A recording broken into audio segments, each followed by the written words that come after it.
अच्छा जी, common question है जो हमारे पास आता रहता है and that is related to के जी which country is better for students. जो पाकिस्तानी स्टूडेंट्स अप्लाई करते हैं, कौन सा मुल्क उनके लिए बेहतर है और कौन से मुल्क में जाने का फायदा है। और जो उसमें कॉमन जो डिस्कशन होती है वो हमेशा होती है यूके या यूरोप। इसमें जो सबसे इंपॉर्टेंट चीज है उस चीज को अंडरस्टैंड करने की जरूरत है कि दोनों के प्रॉज एंड कॉन्स हैं। डेफिनेटली एक साइड के ऊपर अगर आप यूके को देखें तो उसके अपने फायदे हैं, अपने नुकसान भी हैं उसके। दूसरा यूरोप में देखें तो उसके भी अपने फायदे हैं, डेफिनेटली अपने नुकसान भी होंगे। ये चीजें दोनों तरफ जो है ना इस तरीके से नहीं देखी जा सकती और ये टोटली डिपेंड करता है स्टूडेंट की प्रोफाइल के ऊपर। पहले बात कर लेते हैं यूके की कि यूके में किन बच्चों को अप्लाई करना चाहिए, किन बच्चों के लिए जाना अच्छा है, किन बच्चों के लिए कोशिश करनी चाहिए बच्चों को जाने की। यूके में जो सबसे मेजर चीज है जिसकी वजह से बच्चे जाते हैं वो इंग्लिश लैंग्वेज का होना है, जो आपको यूरोप में नहीं मिलता। डेफिनेटली इंग्लिश लैंग्वेज होने की वजह से हमारे क्योंकि जो मीडियम ऑफ स्टडीज है वो इंग्लिश में है और बहुत सारी यूनिवर्सिटीज ने अब MOE बेसिस पे जो है मास्टर्स के लिए अलाउ भी किया हुआ है कि आप जो है ना बगैर किसी इंग्लिश टेस्ट के भी आ सकते हैं। तो उस लिहाज से बच्चों को बड़ा बेनिफिट हो जाता है और बच्चे उस बेसिस पे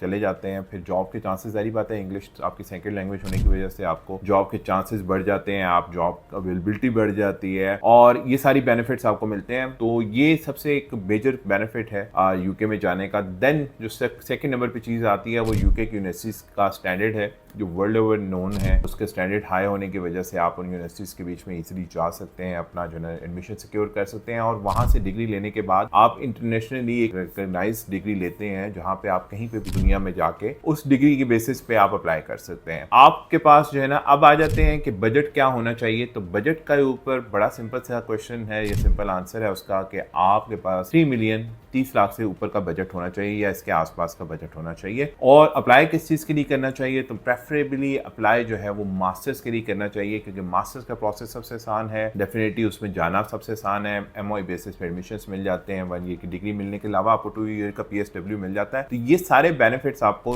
मास्टर्स लेवल के ऊपर ईजिली मिल जाते हैं। डेफिनेटली आपको बैचलर्स लेवल पे और PhD लेवल के ऊपर आपको 3 ईयर्स का PSW भी मिल जाता है। जो मैं अगर उसको थोड़ा सा आपको समराइज करूँ तो मास्टर्स लेवल के ऊपर to get in is easy. Then आपका 1 ईयर का मास्टर्स और 2 साल का आपको PSW मिल जाता है। तो आपके लिए जो आगे के चांसेस हैं बढ़ने के आगे वो बहुत वसी हो जाते हैं। बैचलर्स लेवल के ऊपर क्योंकि 3 ईयर्स का मिनिमम बैचलर्स है और फिर उसमें आप बच्चे को जाके 20 आवर्स मिलते हैं पर वीक काम करने के, उसके बीच में बच्चे को मैनेज करना, चीज़ों को खुद करना बैचलर्स लेवल के ऊपर इतना ज़्यादा ईजी नहीं होता। मास्टर लेवल के ऊपर बच्चा काफ़ी एक तो एज अच्छी होती है, मेच्योर होता है, चीज़ें मैनेज उसके लिए ईजिली हो जाती हैं। तो मेरे ख्याल में ज़्यादा प्रेफरेंस जो है मास्टर्स के बच्चों को स्पेशली कोशिश करनी चाहिए अपनी एक रिकॉग्नाइजेबल डिग्री लेने के लिए यूके को प्रेफर करें। अब आ जाते हैं टुवर्ड्स यूरोप कि यूरोप में क्या फायदे हैं। यूरोप में एक तो ये है कि अगर आपका बजट कम है तो आपके पास जो है ना काफी ज्यादा कंट्रीज हैं जो लो बजट के ऊपर आपको ऑप्शन दे देती हैं। कुछ ऐसी हैं जो आपको फुली फंडेड पे भी दे देती हैं। अब उनकी डिटेल्स में एक और वीडियो के बीच में कवर करूंगा कि कहाँ पे आपको फुली फंडेड की ऑप्शन मिल जाती है, कहाँ पे आपको लो कॉस्ट की ऑप्शन मिल जाती है और कहाँ पे आपको थोड़ी सी मीडियम एवरेज की कॉस्ट में मिल जाती है चीजें। लेकिन इसके बीच में जो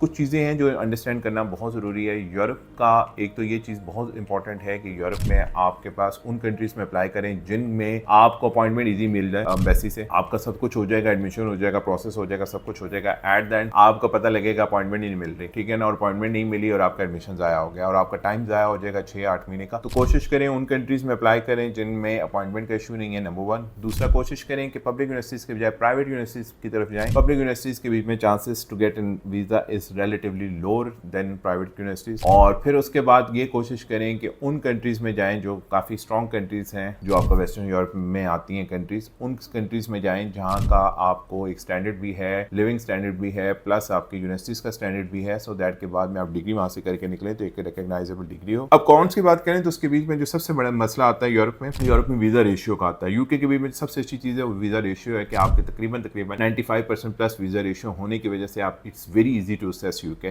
फॉर स्टूडेंट्स। लेकिन अगर आप यूरोप की बात करें तो यूरोप के बीच में जो वीजा रेशियो है वो इतनी अच्छी नहीं होती है in terms of student visa भी। और पहली तो मसला ये आता है। दूसरा सबसे बड़ा मसला आता है लैंग्वेज बैरियर का। आप जिस भी कंट्री में जाएंगे लैंग्वेज का इशू आएगा आपके लिए और लैंग्वेज आपके लिए थोड़ा बहुत जानना जरूरी है to get a job over there. जो आपको ब्लू कॉलर जॉब ही मिलती है लेकिन फिर भी उसको ढूंढने के लिए भी आपको थोड़ी बहुत लैंग्वेज की नो हाउ आना जरूरी है। और थर्ड इंपॉर्टेंट चीज ये है कि आपने यहाँ पे अपनी सारी फैमिलीज को बता देते हैं। आमतौर पर जो बच्चे बाहर जा रहे होते हैं वो फैमिली को बता देते हैं ये बस हम जाने लगे हैं और फ्लाई करने लगे हैं। और यूरोप के बीच में आमतौर पर होता यह है कि उसका प्रोसेस प्रोसेस बहुत लेंथी है कुछ कंट्रीज का, और टाइम 6-8 महीने लग जाता है, और 8 महीने के बाद पता लगता है रिजेक्शन आ गई, बच्चे का साल ज़ाया हो जाता है। ये एक बहुत बड़ी इंपॉर्टेंट चीज़ है। और फिर उसके बाद इंपॉर्टेंट ये भी है कि पूरी फैमिली को पता होता है कि बच्चे का प्रोसेस हो रहा था, और वो भी एक शर्मिंदगी होती है। तो एज अ सिंपलेस्ट, अगर आपके पास 3 मिलियन का बजट है या 3 मिलियन प्लस का बजट है, तो सिंपल तरीका है कि यूके जाएं, सेफ है, वीजा टाइम नहीं मिल जाता है, प्रोसेस ईजी है, chances of getting visa is higher. फिर आपकी कोई ना कोई फैमिली फ्रेंड कुछ ना कुछ आगे पीछे यूके में होता ही होता है।